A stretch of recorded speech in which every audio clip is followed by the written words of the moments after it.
Hi, everyone. This is Jaan Laaman, one of the original Ohio 7 Sedition Trial defendants. I am pleased to be able to share a few thoughts with all of you good folks who persevered and are here tonight. Of course, I'd much rather be sitting there with all of you instead of out here in the U.S. Penitentiary in Tucson, Arizona. The recent negative developments around this event, the pressure from various in-state and out-of-state agencies of repression, state police forces and others, the caving in of the University of Massachusetts to police pressure, and the search for another venue is a little taste of what our sedition case was all about 20 years ago. The overtly hostile, always potentially deadly, and overblown security of U.S. Marshals, FBI, and other cops was a daily, unending drama. Caravans of 15 and more cars with lights and sirens blaring, doing 100 miles an hour up and down Route 91 was a daily cop show to bring us to and from the federal courthouse in Springfield. And remember, this was long before 9/11/2001. All of this was designed to taint the jury pool and to intimidate us and the people of Western Massachusetts. We, the Ohio 7 defendants, and our legal team resolved from the beginning not to be intimidated or silenced. A lot of excellent legal research and lawyering was conducted, and in fact, the majority of us folks on trial actually won various legal motions and had the charges dismissed against some of us long before the jury found everyone not guilty. Full force lawyering was definitely a part of our legal strategy. But most important was our determined effort to bring the reality of seditious conspiracy and what we were specifically charged with doing to the public and jury. Every day we pushed, argued, and fought to bring the actual politics of what we were charged with out into the open. Every day we spoke truth to power. It was pretty obvious that the prosecutors, marshals, FBI, and usually the judge were all on one side, the side of power. We, the women and men on trial, the other side, out adamantly and proudly bringing out the truth for all to hear. We were charged with fighting against the then ruling racist apartheid government of South Africa. Just what was it that we opposed? We brought out how the white racist regime and system was deploying its police and army to shoot unarmed students, and not just 16 and 17-year-olds, but also 9 and 12-year-old children dead in the schoolyards and streets of South Africa. We were charged with opposing the then Reagan government's backing of the wars in Central America, especially the wars in Nicaragua and El Salvador. The Contras, trying to sabotage and disrupt the Sandinista government of Nicaragua, were fighting a totally U.S. government-funded and directed war. Likewise, the military and right-wing government of El Salvador was fully paid and supplied by the Reagan government, while literally thousands and thousands of civilians, farmers, students, workers, were being massacred, many by marauding government death squads, others by military units.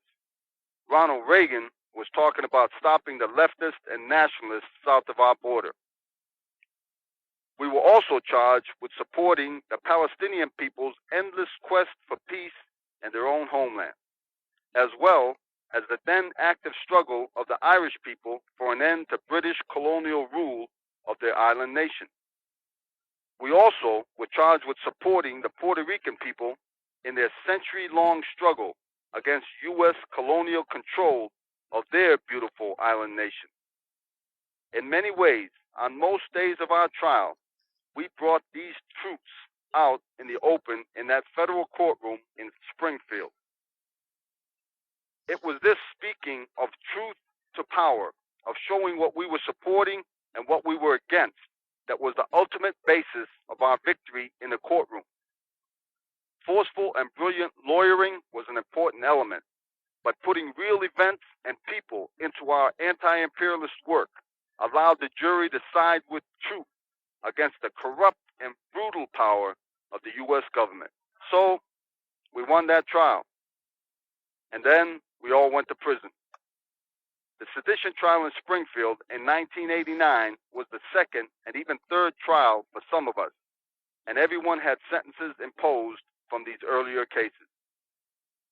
It's wonderful to now say that most of us Ohio 7 people are and have been out of prison for some years. My friend and comrade, Richard Williams, died in a prison hospital cell 4 years ago. My comrade brother, Tom Manning, is in Hazleton Penitentiary in West Virginia right now. As for me, earlier this month on November 4th, I began my 26th year of captivity out here in this Sonoran desert prison. My son was not quite 3 years old when he was taken into custody along with all of my family in 1984. He is now 28 years old. So this event tonight is about history, the historical Massachusetts Sedition Trial of 20 years ago.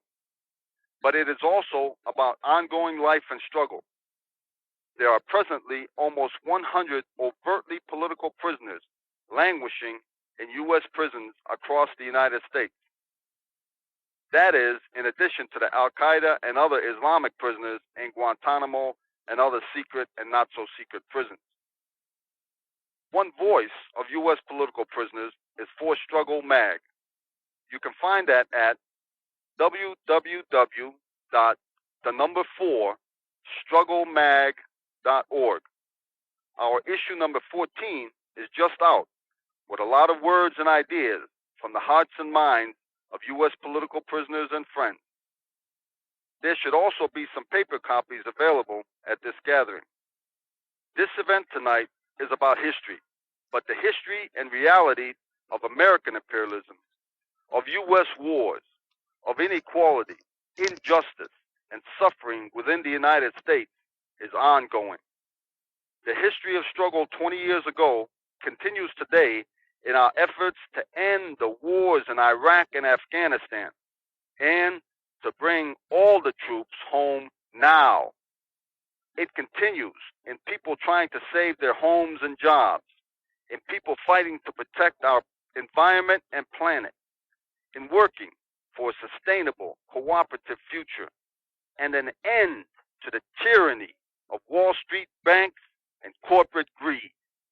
On that thought, let me end on this note. Get up, stand up for your right. Get up, stand up for your right.